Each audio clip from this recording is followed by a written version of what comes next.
오늘 말씀은 옳지 않은 청지기의 비유로서 하나님 나라의 관점에서 하나님 주신 재물을 어떻게 사용해야 하는가, 그 지혜와 또 재물 사용에 대해서 교훈합니다.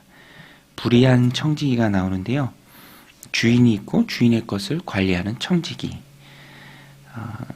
모든 것은 주인의 것이고요. 청지기가 잠시 맡아서 관리하는 것이죠. 그런데 이 청지기가 그를 수식하는 말처럼 불의한 사람이었습니다. 옳지 않고 불의한 사람. 주인의 재산을 낭비했고요. 그것이 주인의 귀에까지 들어갔습니다. 그래서 해고될 위기에 처했는데요. 이때부터 이 청지기가 보여주는 모습이 주인이 보기에 참 지혜롭다. 근데 이 지혜가 단순히 올바른 지혜를 말하는 것은 아닙니다. 왜냐하면 이 불의한 청지기가 했던 일들은 지금의 관점에서 보면 다 불법적인 것이고 큰 죄죠. 그래서 내용을 보면 3절에 보면 청지기가 속으로 이르되 주인이 내 직분을 빼앗으니 내가 무엇을 할까? 땅을 파자니 힘이 없고 빌어먹자니 부끄럽구나. 이 지혜의 시작은 앞날에 대한 생각이었습니다. 상황 파악을 굉장히 잘합니다. 자신의 능력 없음, 또 그럴 때 앞날이 막막한 것, 땅 파자니 힘없고 빌어먹자니 부끄럽구나. 그러니까 자연적으로 자신이 할 수 있는 일을 찾게 됩니다. 자신의 아직까지 남아있는 그 지위를 이용하는 것이죠. 4절에 보면 내가 할 일을 알았도다. 이렇게 하며 직분을 빼앗긴 후에 사람들이 나를 자기 집으로 영접하리라 하고 주인에게 빚진 자를 일일이 불러다가 먼저 온 자에게 이르되 내가 내 주인에게 얼마를 빚졌느냐 말하되 기름 100말이니이다. 이르되 여기 내 증서를 가지고 빨리 앉아 50이라 쓰라 하고 이런 식으로 아직 남아있는 그 청지기 직분을 사용해서 사람들의 빚을 탕감해 줍니다. 말씀드린 것처럼 이것 자체가 지혜로운 것은 아니죠. 지금으로 보면은 다 횡령, 배임, 또 사문서 위조, 다 유죄 판결을 받을 일들입니다. 그럼 왜 주인은 이를 지혜롭게 봤을까? 8절에 보면 주인이 이 옳지 않은 청지기가 이를 지혜 있게 하였으므로 칭찬하였으니 이 세대의 아들들이 자기 시대에 있어서는 빛의 아들들보다 더 지혜로움이니라. 칭찬의 핵심은 옳은 일을 했다라는 것이 아니라 장래에 대한 대비를 말합니다. 이 녀석 봐라. 그래도 장래에 대해서 자기가 어떻게 살아야 할지 살 궁리를 하네. 이 정도 수준이겠죠.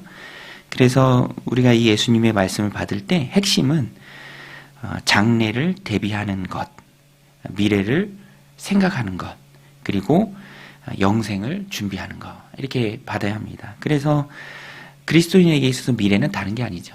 내일, 모레, 1년 후 그것이 미래가 아니라 하나님 나라에 들어가는 그 때를 말합니다.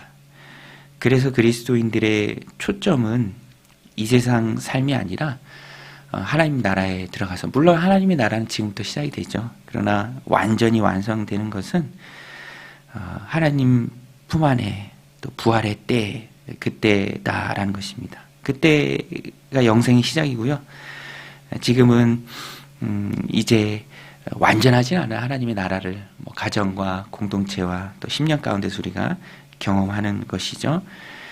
진짜는 하나님 나라에 갔을 때입니다.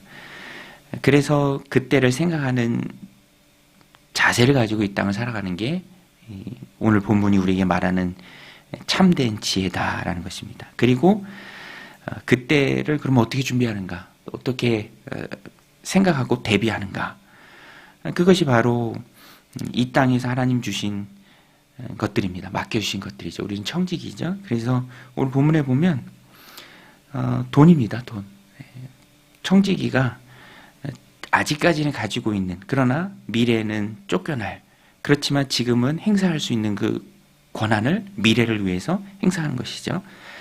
그래서 예수님의 교훈은 9절에 나옵니다. 내가 너희에게 말하노니 불의의 재물로 친구를 사기라. 그리하면 그 재물이 없어질 때 그들이 너희를 영주할 처소로 영접하리라. 지금 있는 거 가지고 그것을 수단으로, 그것을 도구로 친구를 사귀라.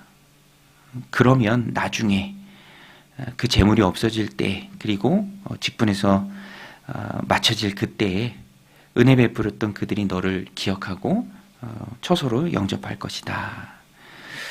오늘 우리도 이 말씀을 붙들 때 하나님 내게 주신 것을 가지고 그것을 목적으로 삼고 살아가는 것이 아니라 그것을 수단과 도구로 삼아서 하나님 나라를 준비해야 한다라는 것입니다. 살다 보면 수단과 목적이 뒤바뀔 때가 있습니다. 그것은 물질은, 돈은 수단이죠. 하나님의 나라에 임하기를 예비하고 준비하는 도구이자 수단입니다. 그런데 그 자체가 목적이 되면 그것은 옳지 않은 것이죠. 수단이 목적이 되어버리니까. 돈은 굉장히 작은 것입니다. 주님도 말씀하십니다. 지극히 작은 것에 충성된 자는 큰 것에도 충성되고 지극히 작은 것에 불의한 자는 큰 것에도 불의하니라.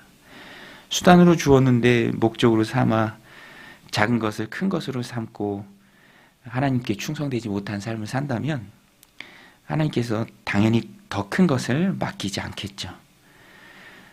영적인 일에 자격이 되는 기준이 돈을 어떻게 보고 또 사용하는가입니다.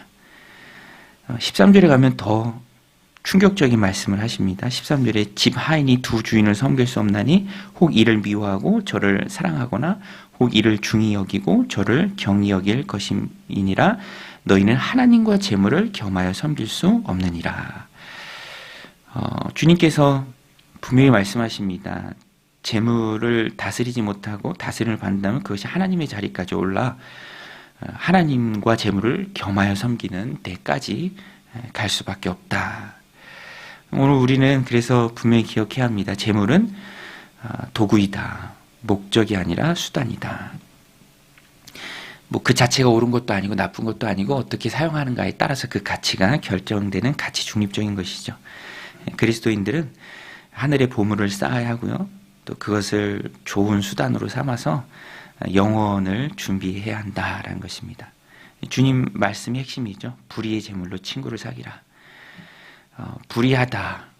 왜 불의하다라고 주님이 말씀하셨을까? 영원하지 않다라는 관점에서 그것은 불의하다라는 뜻을 내포합니다. 오늘 우리도 구분할 수 있어야 합니다. 무엇이 영원한 것인가? 가장 소중한 가치가 어떠한 것인가?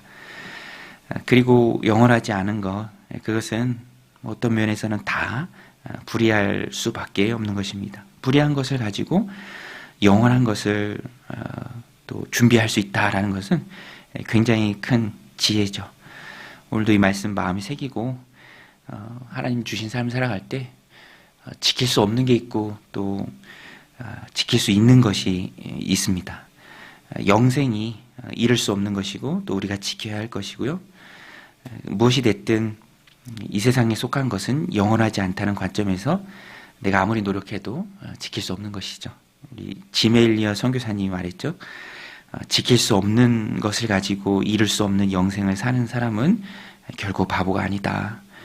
세상은 낭비를 할지라도 그것은 결코 낭비가 아니다라고 우리 귀한 교훈을 또 삶으로 주었습니다. 오늘 우리도 이 말씀 붙들고 살아갈 때 영혼의 가치를 발견하고 영원하지 않은 것을 통해서 그 불의한 것을 통해서 영혼의 삶을 준비하는 그런 지혜가 여러분들 가운데 충만하시기를 주님의 이름으로 간절히 축원드립니다. 우리 같이 말씀 붙들고 함께 기도하며 나아가겠습니다. 하나님 아버지,